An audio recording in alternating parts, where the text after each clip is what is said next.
बिस्मिल्लाहिर्रहमानिर्रहीम। अस्सलामुअलैकुम दोस्तों, मेरा नाम आसिफ खान और आप देख रहे हैं इंडियन मुस्लिम। 2050 वो साल जब भारत में मुस्लिम प्रधानमंत्री होगा। 2050 वो साल जिस साल भारत में हिंदू अल्पसंख्यक और मुसलमान बहुसंख्यक हो जाएंगे। 2050 वो साल होगा जब हिंदुओं को अपने ही देश से निकालकर बाहर फेंक दिया जाएगा और भारत मुस्लिम राष्ट्र बन जाएगा। यही वो डरावनी बातें हैं जिन्होंने भारत के हिंदुओं की नींद हराम कर रखी है। इन्हीं बातों की वजह से भारत के 100 करोड़ हिंदुओं की सिर्फ 20 करोड़ मुसलमानों से फटी पड़ी है। ऐसा क्यों? क्या वजह है इस डर की? वजह है मुसलमानों की तेजी से बढ़ती हुई जनसंख्या। क्या वाकई में आने वाले 150 सालों में मुसलमान हिंदुओं से ज्यादा हो जाएंगे? क्या वाकई में भारत एक मुस्लिम राष्ट्र बन जाएगा? ये वीडियो बहुत इम्पोर्टेंट है, इसको लास्ट तक जरूर देखना वरना बहुत कुछ मिस कर जाओगे। इस वीडियो में मैं आपको प्रमाण के साथ वो सच्चाई दिखाऊंगा जिसको आपके सामने जानबूझकर नहीं लाया गया। दोस्तों, किसी भी देश की जनसंख्या का बढ़ना या घटना बहुत सारे फैक्टर्स पर डिपेंड करता है, जैसे उस देश की population growth rate, fertility rate, education, literacy, health वगैरह। हिंदुओं को अक्सर ये कहकर बेवकूफ बनाया जाता है कि 2001 में तो हिंदू 80.5% थे जबकि मुसलमान सिर्फ 13.4%। मगर 2011 में हिंदू घटकर 79.8% पर आ गए। इसका मतलब हिंदू घट रहे हैं और मुसलमानों की संख्या बढ़ती जा रही है। ऐसा ही चलता रहा तो 50-60 सालों में भारत मुस्लिम राष्ट्र बन जाएगा। दोस्तों, ये डाटा तो सही है मगर इसके आगे पीछे का सच जानबूझकर छुपाया जाता है। वो सच हम आपको बताने जा रहे हैं, ध्यान से सुनते रहिएगा। 1981 से 1991 और 1991 से 2001 के सेंसस के अनुसार हिंदुओं की तादाद बढ़ने की रफ्तार में 2.8% की कमी आई, जबकि मुसलमानों की तादाद बढ़ने की रफ्तार में 3.4% की कमी आई। और 1991 से 2001 तथा 2001 से 2011 के इन 20 सालों के 2 सेंसस से पता चलता है कि हिंदुओं की ग्रोथ रेट 3.1% से कम हुई, तो वहीं मुसलमानों की ग्रोथ रेट यानी जनसंख्या बढ़ने की रफ्तार 4.9% से कम हुई है।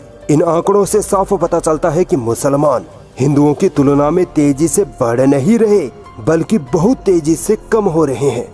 जैसे जैसे मुसलमानों में लिटरेसी रेट, हेल्थ एक्सेस बढ़ेगा वैसे वैसे मुसलमानों की ग्रोथ रेट और कम होती जाएगी और एक वक्त ऐसा आएगा जब मुसलमानों की तादाद बढ़ना बंद हो जाएगी और एक फिक्स परसेंटेज पर आकर रुक जाएगी। सचर कमेटी की रिपोर्ट में बताया गया है कि सन 2100 के करीब मुसलमानों की तादाद अधिकतम 18 से 20% पर आकर रुक जाएगी और हिंदुओं की तादाद 75 से 77% पर आकर रुकेगी। इन सरकारी आंकड़ों से साफ पता चलता है कि भारत में मुसलमान कभी भी हिंदुओं से ज्यादा नहीं होंगे। हिंदुओं को तो बस वोट के लिए बेवकूफ बनाया जाता है और ये लोग व्हाट्सएप यूनिवर्सिटी में पढ़कर बेवकूफ बनते रहते हैं। दोस्तों, दूसरी बात ये कि हिंदुत्ववादी नेता हिंदुओं को ये कहकर डराते हैं कि मुसलमान मर्द 4 पत्नियां रखता है और 40 बच्चे पैदा करता है। आप खुद गौर करिए, आपने अपने आस पड़ोस या पूरे शहर में कितने ऐसे मुसलमान देखे हैं जिनकी 4 पत्नियां हैं? लाखों में मुश्किल से कोई एक मिलता है, मगर फिर भी हिंदुओं को ये बात इस तरह बताई जाती है जैसे भारत का हर मुसलमान 4 पत्नियां रखता है। एक ही मुश्किल से संभाली जाती है, 4 कहां से संभाल लेंगे भाई? खैर, इस चीज को हम फर्टिलिटी रेट से समझ सकते हैं, यानी एक महिला अपनी पूरी जिंदगी में कितने बच्चों को जन्म देती है। आप हैरान हो जाओगे कि जिस बात से हिंदुओं को डराया जाता है हकीकत उससे एकदम उलट है। भारत सरकार के अनुसार यानी नेशनल फैमिली हेल्थ सर्वे के अनुसार 1992-93 में हिंदू महिलाओं में फर्टिलिटी रेट 3.3 और मुसलमानों में 4.4 थी। यानी 1992-93 में एक हिंदू महिला औसतन 3.3 बच्चों को जन्म देती थी, जबकि एक मुस्लिम औरत औसतन 4.4 बच्चों को जन्म दे रही थी। 2005-6 में जब दोबारा आंकड़े सामने आए तो आंकड़े चौंकाने वाले थे। 2005-06 आते आते हिंदू महिलाओं में फर्टिलिटी रेट 3.3 से घटकर 2.7 पर आ गई, जबकि मुस्लिम महिलाओं में फर्टिलिटी रेट 4.4 से घटकर सीधे 3.1 तक आ पहुंची। दोस्तों पूरा ध्यान स्क्रीन पर रखिएगा, आप फर्क देखिए।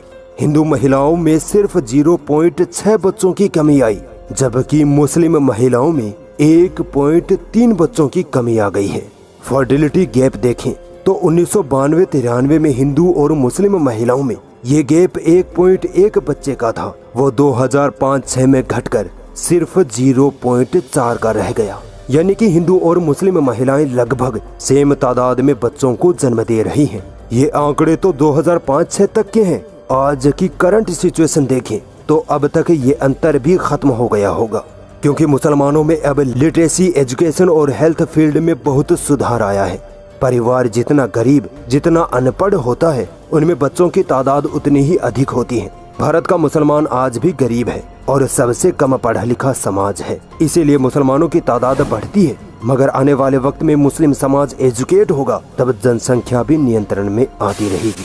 इन आंकड़ों से साफ जाहिर होता है कि भारत का मुसलमान जनसंख्या नियंत्रण में हिंदुओं से बेहतर प्रदर्शन कर रहा है। भारत का हिंदू जब तक बीजेपी आरएसएस के झूठे जाल में फंसा रहेगा, तब तक देश बर्बाद होता रहेगा। बीजेपी आरएसएस के नेता हिंदुओं को मुसलमानों की तादाद का डर दिखाकर सत्ता में जमे रहेंगे। वो कभी भी एजुकेशन, हेल्थ, इकोनॉमिक डेवलपमेंट की बात नहीं करेंगे। जिस दिन करेंगे उसी दिन सत्ता गंवा बैठेंगे। भारत में मुस्लिम महिलाओं में फर्टिलिटी रेट हिंदू महिलाओं से इसलिए भी ज्यादा है क्योंकि मुस्लिम समाज में बच्चों की मृत्यु दर हिंदुओं की तुलना में कम होती है। इसके अलावा हिंदू समाज में गर्भपात यानी माँ के पेट में ही बच्ची को मार देना मुसलमानों से ज्यादा होता है। इसीलिए आप देखेंगे कि भारत में हिंदुओं में सेक्स रेशियो 1000 मर्दों पर 939 औरतें हैं, जबकि मुसलमानों में सेक्स रेशियो 1000 मर्दों पर 951 औरतें हैं। यानी मुस्लिम समाज में हिंदू समाज की तुलना में औरतें ज्यादा जिंदा रहती हैं। एक और डाटा देख लीजिए। हिंदुत्ववादी लोग कहते हैं कि मुसलमान परिवार नियोजन यानी फैमिली प्लानिंग नहीं करते, इसीलिए उनके यहाँ ज्यादा बच्चे पैदा होते हैं। मगर आप सरकारी डाटा देखिए, 1992-93 में लगभग 41.6% हिंदू लोग कॉन्ट्रासेप्शन का इस्तेमाल करते थे, जबकि 27.7% ही मुसलमान फैमिली प्लानिंग करते थे। मगर 2005-06 का डाटा बताता है कि हिंदुओं में 57.8% लोगों ने फैमिली प्लानिंग की, जबकि 45.7% मुसलमानों ने फैमिली प्लानिंग को अपनाया। आप अंतर देखिए, 1992-93 से 2005-06 तक हिंदुओं में फैमिली प्लानिंग करने वाले लोग 16% ही बढ़े, जबकि मुसलमानों में 18% बढ़े। यहाँ भी मुसलमान हिंदुओं से बेहतर साबित हुए। तो अब ये कहना कि मुसलमान 4 बीवियां रखकर 40 बच्चे पैदा कर रहे हैं, तो मेरे ख्याल में ये बात दुनिया की सबसे झूठी बात होगी। यकीनन भारत की बढ़ती हुई जनसंख्या भारत के डेवलपमेंट में अड़चन है, मगर जनसंख्या के नाम पर सिर्फ एक खास कम्युनिटी को टारगेट करना आतंकवादी सोच को दर्शाता है।